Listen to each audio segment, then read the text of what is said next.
বড় বউ, ওকে নিয়ে পীড়িত করলেই চলবে? এদিকে টেবিলের উপর যে এটো বাসনগুলো পড়ে রয়েছে সেগুলো মাজা ঘষা করবে কে? হ্যাঁ, কটা ঝি চাকর আছে? যাচ্ছি মা। চলো না দিদি, আমি তোমার সঙ্গে হাতে হাতে কাজ করি। ও বাবা, কি পীড়িত রে! দেখবো দেখবো কত কাজ করতে পারো। দেখি তোমার বাবা মা কি গয়না পরিয়ে শ্বশুর বাড়ি পাঠিয়েছে। গলার ওই দুটো সোনার না ইমিটেশন? আমার মা বাবা নেই, ছেলেবেলাতেই মারা গেছেন। আমি মামার কাছেই মানুষ। ও, মা বাবাকে খেয়ে বসে আছো? ধন্যি মেয়ে। এখানে এসে আবার তো নতুন করে মা পেলাম। ও বাবা, কি কাব্য মারা কথা রে বাবা। শিখে নাও মেজো বউ, শিখে নাও। আমার বাবা ওসব ন্যাকামি আসে না। না, খোলো দেখি হাতটা। দেখি দেখি দেখি দেখি ছোট বউয়ের মুখখানা দেখি। তোকে আবার কি খবর দিল? বা, রন্টুর বউ ভাতে যাবো বলে তৈরি হচ্ছে, হঠাৎ তনু গিয়ে বলল, তা মা তোমার ছোট বউয়ের মুখখানা তো বেশ। দেখ তো, ওর গলার হারটা সোনার না ইমিটেশন? আমার তো মনে হয় ইমিটেশন। মা দেখেছেন আমার বিয়ের হারটা এখনো কেমন চকচক করছে? এটা তো মনে হচ্ছে না, কেমন যেন মেয়ের মেরে। এটা আমার মায়ের গয়না, মা মারা যাবার সময় মামার হাতে দিয়ে গিয়েছিলেন। এই সুটকেসে আরো আছে। দেখি দেখি দেখি, সরো সরো সরো না, বাপের বাড়ি থেকে কি আনলে দেখি।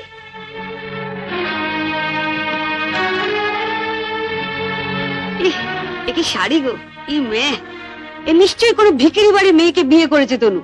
আমাদের বাড়ি ঝিরাও এর কাপড় পরে না।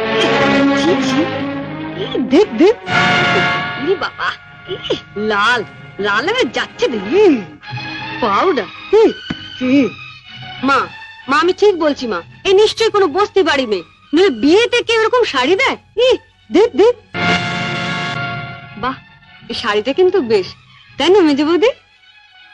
মোটামুটি। মা আমাদের এখন আমাকে মানিয়েছে, খুব সুন্দর মানিয়েছে। ভালো, খুব সুন্দর। আমি শাড়িটা নিয়ে যাচ্ছি, রন্টুর বউ ভাতে পরে যাব। শোনো, রাত্রিবেলায় ভালো করে আমি এসে সুটকেসটা ঘেঁটে দেখবো, কিছু যেন শরীর রেখো না। মা নজর রেখো।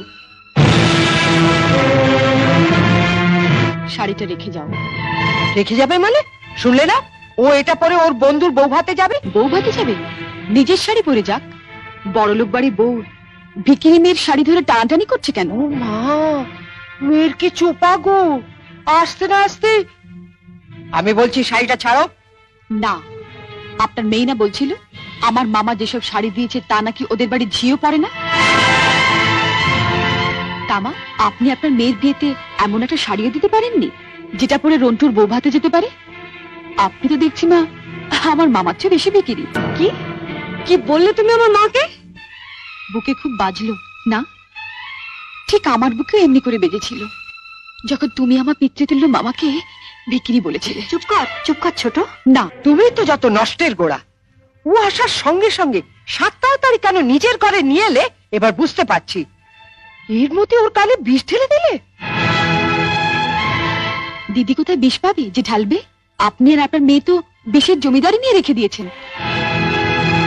ছোট, শাড়িটা দিয়ে দে। না, আমার মামা খুব গরিব, বিয়েতে আমাকে ভালো শাড়ি না দিতে পারলেও এই শাড়িটা অনেক কষ্টে কিনে দিয়ে বলেছিলেন বাড়ির যিনি গুরুজন তার পায়ে দিয়ে প্রণাম করো। এ কি করলি হতভাগী? মা থাকতে আমাকে, ছোটবেলায় মাকে হারিয়েছি, কত আশা নিয়ে বাড়িতে এসেছিলাম, নতুন করে আবার মাকে পাবো।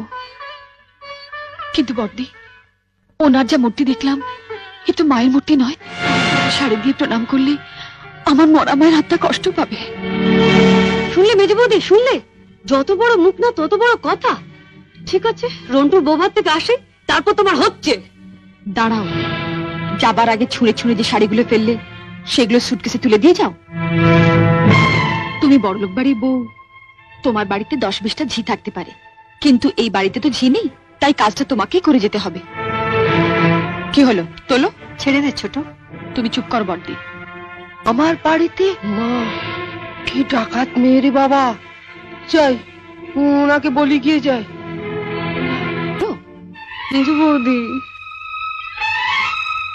ও বড় বৌদি, ছেড়ে দে ছোট, ছেড়ে দে, নইলে কিন্তু রন্টুর বউ ভাতে যেতে দেবো না। তোলো।